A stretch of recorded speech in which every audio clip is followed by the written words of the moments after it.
Welcome to Debrief. I, Deepika, will take you through the highlights of the webinar ObeseCon 2020, which was recently organized by IMA Nagpur on 18th October 2020 and sponsored by DigiShield. One of the most commonly found aspects which trigger every other disease in the body is obesity.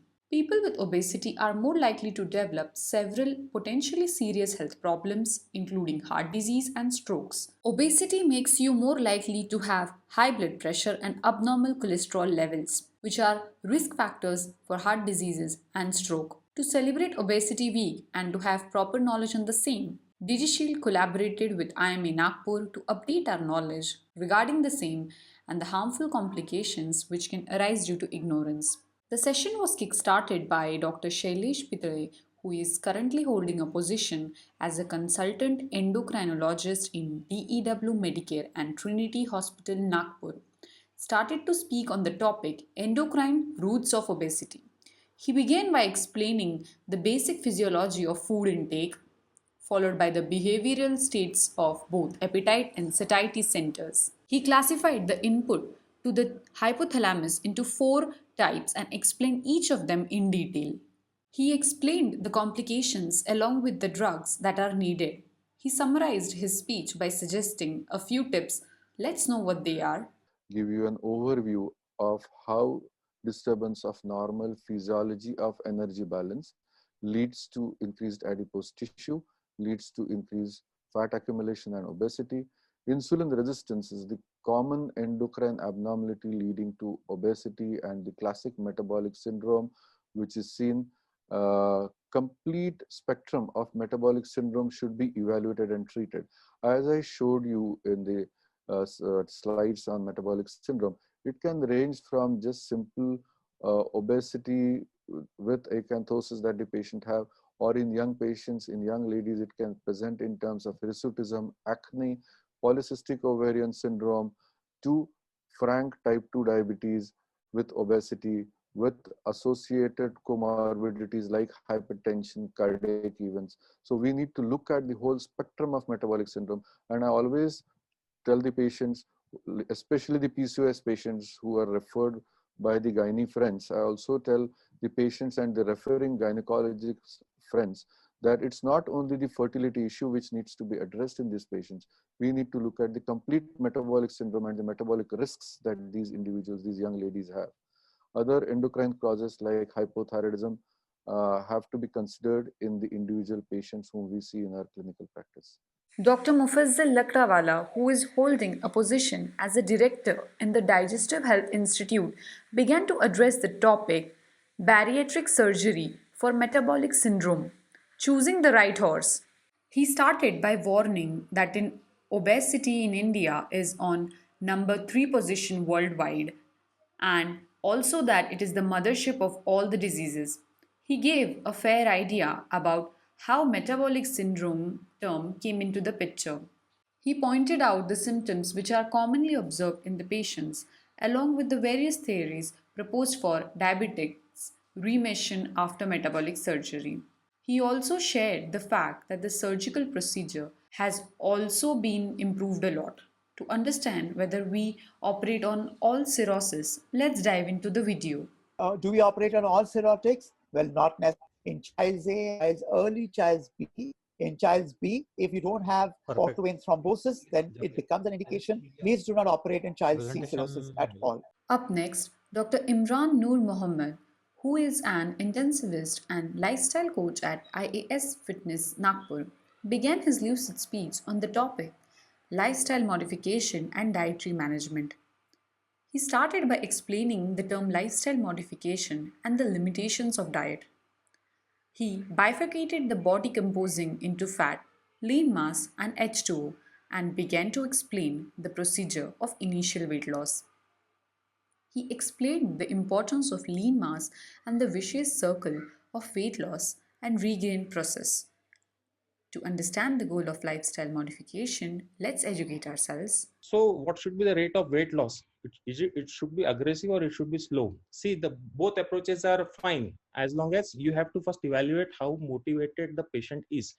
If patient is very goodly motivated, then you can opt for a slightly aggressive approach. Or if the patient has a history of repeated rebound weight gain, then you have to follow a slow approach. So rate of weight loss, there are various data which shows if your weight loss is approximately 0.5 to 1% of your body weight loss per week, is going to be very much sustainable, and a person will not feel deprived, or a person will not have a kind of craving. Second thing, you have to before deciding the lifestyle modification, you have to take a current dietary history, adequate dietary history, and quantification of macronutrient, that whatever person is eating at present, you should advise him not to change anything radically in his diet which is not going to be sustainable. You can just have a little bit of modifications in his current diet, with some modification in his macronutrients. We have to evaluate the cardiovascular fitness. We should always evaluate the musculoskeletal fitness during deciding about lifestyle modification. One cannot just ask an obese person to run on treadmill on endless hours, or one cannot ask a very novice person or a very obese person to go and hit a gym and do some heavy kind of exercises, which is very commonly prescribed by all kind of trainers in the gym. I have seen people keep running endless hours on the elliptical, endless hours on the treadmill, and they end up injuring themselves. Then social and cultural history to prescribe the diet close to it is a very important thing, because you cannot ask any vegetarian person to turn into the non-vegetarian, or you cannot ask a hardcore non-vegetarian to go vegan.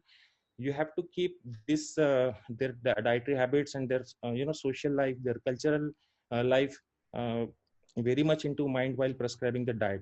Then type of the diets, these are just a type of the diet. All diet works with the same principle, that is calorie in versus calorie out, along with exercises and proper exercises.